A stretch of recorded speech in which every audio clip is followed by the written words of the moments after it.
Quem é Carlos Contente?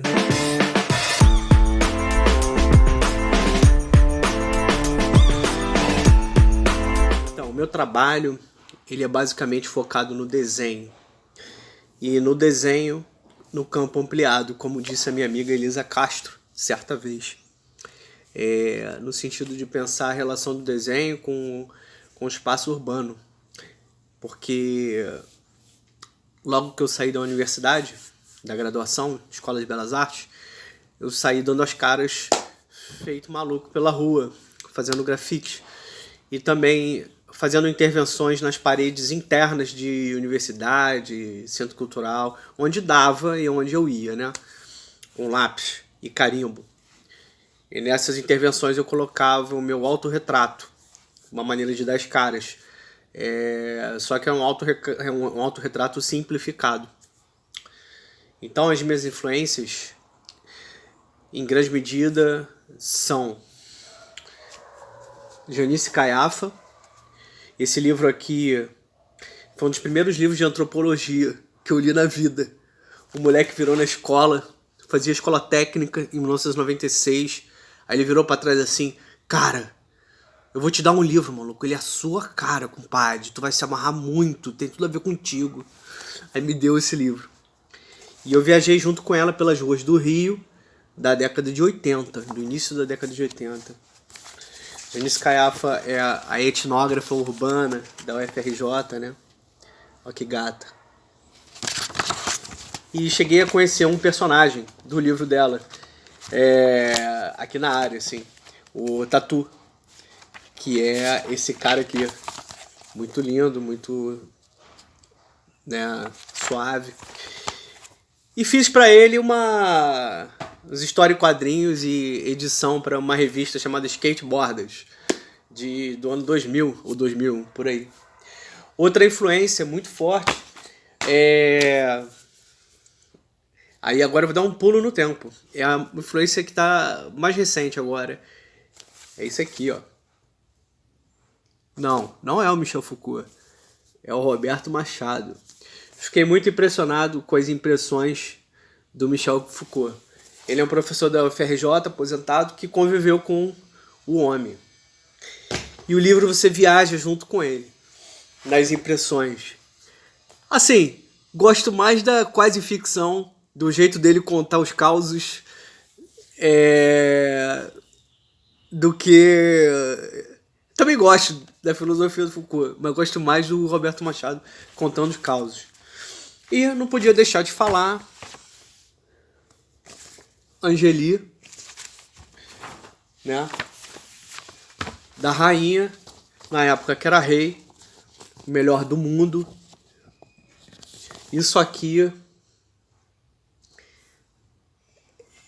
mereceu uma Bienal de São Paulo só dela. Laerte. Gigante. Laerte gigante demais. Outra influência é a minha amiga Laura Buroco e a Gláucia Marinho.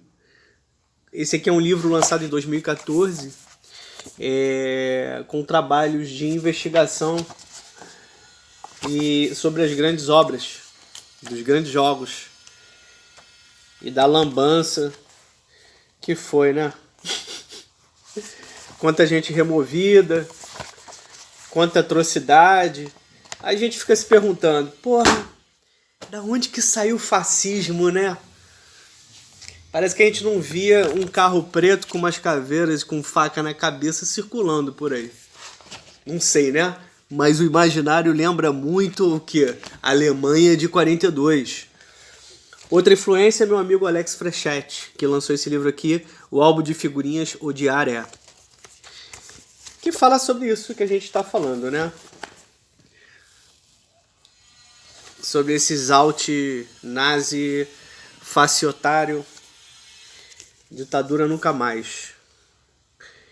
O Alex tem um trabalho muito desconectado do circuito de arte. Ele está nas ruas, nos ativismos, produzindo para isso.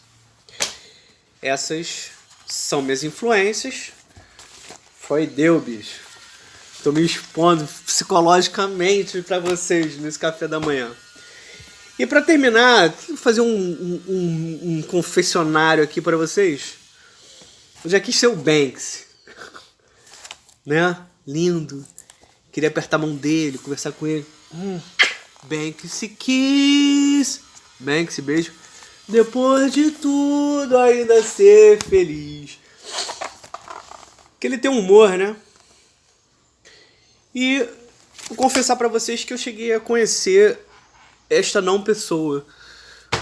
Um dia eu conto como, onde, mas foi em 2007, né? Conheci esta não pessoa de perto. E assim, hoje já não acho mais tanta graça, apesar de achar muita graça.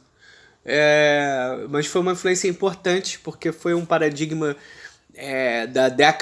da primeira década de 2000, da arte urbana, de estar ocupando a cidade e tal. E era uma forma de devorar a aldeia global, né? Essa ideia que foi vendida pra gente quando eu estava estudando de pensar global, agir local e aldeia global, todo mundo circulando pelas metrópoles do mundo, né? Essa imagem muito forte do artista Flaner Mundial, assim. Foi a imagem assim, que me mobilizou assim, durante muito tempo. E o Banks era uma espécie de contestador, né? De ativista, de militante, de anarquista, e artista visual ao mesmo tempo, né? Que misturava isso tudo, né? Fazia intervenção no Muro da Palestina com Israel, fazia intervenção em Londres, intervenção em diversos lugares. Então, essas são as minhas influências. Não podia esquecer, quase esqueci. A minha grande formação foi a cultura dos fanzines. E esse aqui é muito legal, de um sujeito lá de Minas chamado Edgar Guimarães, que era uma espécie de fanzineiro, metafanzineiro. Ele fazia fanzines sobre fanzines. A edição que me marcou muito foi a Bienal de São Paulo de 2002. Foi a primeira que eu fui. E fui de ônibus com a galera da universidade. Então foi muito divertido. Tudo era novo, tudo era impactante, tudo era sensacional. E se tratava exatamente dessa ideia que eu falei agora há pouco, né? Essa ideia de globalização, né? Artistas de países como Sérvia, Argentina, assim, né? Não eram mais só dos países ditos de primeiro mundo, né? E foi a primeira vez que eu vi de perto assim, uma quantidade incrível de instalações, videoarte, fotografia, pintura também, mas assim, uma multiplicidade de linguagem, né, de nacionalidades, etnias, que me impactou pela primeira vez. Uma série que me marcou muito foi a Entrevista com o Verde, um trabalho que eu criei em 2003, que consiste no meu autorretrato desenhado, né, sobre sequências, 44 desenhos postos lado a lado. E é como se ele fosse... não, ele é um apresentador de talk show.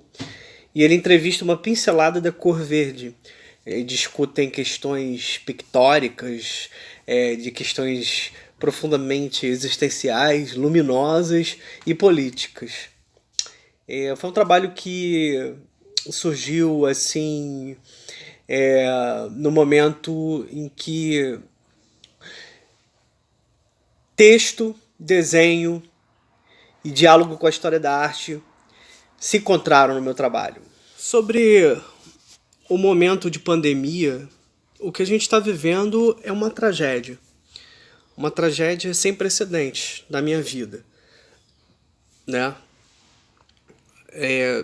Só ontem, no meu bairro, que é um bairro de 400 mil habitantes, morreram 65 pessoas em um dia, né? Segundo as estatísticas, porque pode ter sido mais.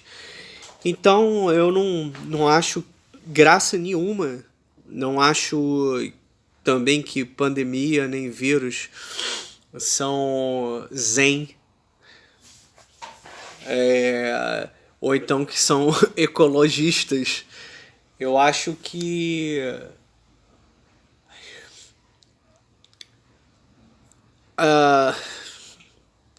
Cada um faz o que quiser, mas eu reflito em relação a uma tragédia. Então, é assim, nesse momento eu tenho aprendido a valorizar como heróis as pessoas que estão em frente de ação em favela, fazendo doação. E aí fica um grande abraço pro pessoal da Frente de Mobilização da Maré, a DEP Mangueira, a galera do J Marques lá na CDD, pessoal de Acari, coisas que eu tenho contribuído à distância, mas que são realmente são os heróis desse tempo. Assim como são os arte-educadores, assim como são os professores, assim como são os garis, assim como são todas as pessoas que estão trabalhando direto salvando vidas, né? Essas pessoas, quando se fala em pandemia, eu penso nelas. Pandemia tem me feito refletir uma coisa que o Galeano escreve muito bem aqui no livro dos abraços, nessa página chamada A Alienação, parte 2. Os que mandam acreditam que é melhor quem melhor copia. A cultura oficial exalta as virtudes do macaco e do papagaio. A alienação na América Latina, um espetáculo de circo. Importação e impostação. Nossas cidades estão cheias de Arco do Triunfo, obeliscos e partenons. A Bolívia não tem mar, mas tem almirantes disfarçados de Lord Nelson. Lima não tem chuva, mas tem telhados a duas águas e com calha.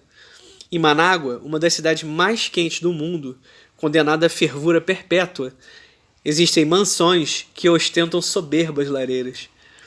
E nas festas de Somoza, as damas da sociedade exibiam estolas de raposa prateada.